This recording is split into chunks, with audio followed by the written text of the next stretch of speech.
외우다가 화나는 소득세 세액공제. 세법 공부를 좀 하신 분이라면 공감할 만한 제목이지 않을까 싶습니다. 소득세에서 겨우겨우 소득공제를 외우고 산출세액으로 넘어가면 나타나는 게 세액공제입니다. 그런데 이게 진짜 화날 만큼 안 외워집니다. 이번 영상에서는 소득세 세액공제의 구체적인 내용 암기를 다루지는 않을 겁니다. 대신 큰 틀을 어떻게 외우는지 알려드리도록 하겠습니다. 교환은 제가 영상 설명에 남겨둘 테니까 필요하신 분은 참고하시기 바랍니다. 먼저 암기 대상입니다. 소득세법에서는 9가지 세액공제 항목을 열거하고 있고 조특법에서 추가로 세액공제가 있습니다. 여기 9가지 세액공제 항목을 모두 외우는 게 이번 영상의 목표입니다. 여기 9가지 세액공제 항목은 이미지에 있는 것 같은 줄거리를 외우면 좀 쉽게 기억할 수 있습니다. 사업을 하다가 재해를 당했습니다. 그래서 돈이 필요해서 다시 취직한 거죠. 다시 반복할게요. 사업, 재해, 취직입니다. 자, 기억하셨으면 다음으로 넘어갈게요. 먼저 사업, 재해, 취직 중에 사업입니다. 사업을 하다 보면 이제 장부를 써야 하죠. 이걸 기장이라고 합니다. 그리고 사업을 하다 보면 당연히 전자계산서도 발급하고 전송해야 해요. 좀 사업이 커지면 외국 납부할 세금도 생길 거고요. 이렇게 줄거리를 짜면 기장, 전자계산서, 외국 납부라는 단어를 외울 수 있습니다. 반복할게요. 사업을 하다 보면 장부를 써야 합니다. 그리고 거래를 하다 보면 전자계산서도 발급해야 하고요. 어느 정도 사업이 커지면 외국에서 세금 낼 일도 생기게 됩니다. 이걸 외국 납부라고 하죠.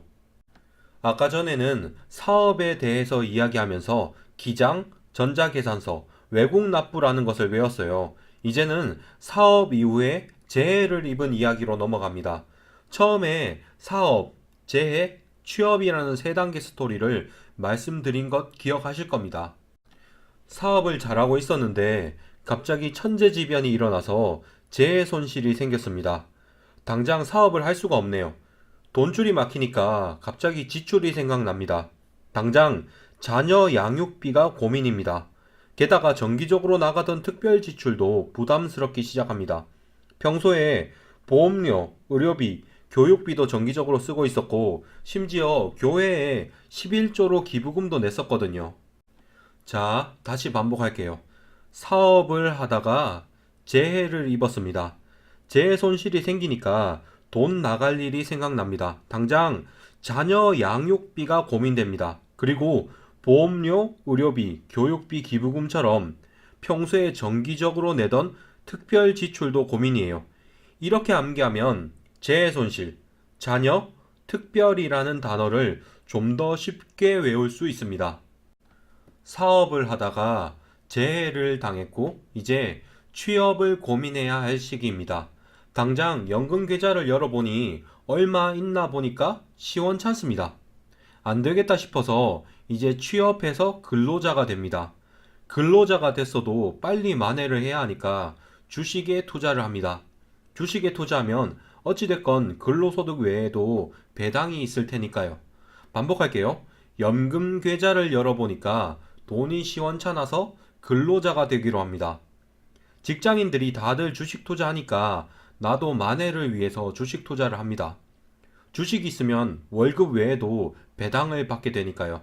이렇게 외우시면 이제 연금 계좌, 근로, 배당이라는 단어를 외우게 됩니다. 마지막으로 총정리할게요. 소득세 세액공제의 종류는 하나의 스토리를 외우면 좀 더 쉽게 외울 수 있습니다. 그건 바로 사업, 재해, 취업입니다. 사업을 하면서 기장이나 전자계산서는 필수입니다.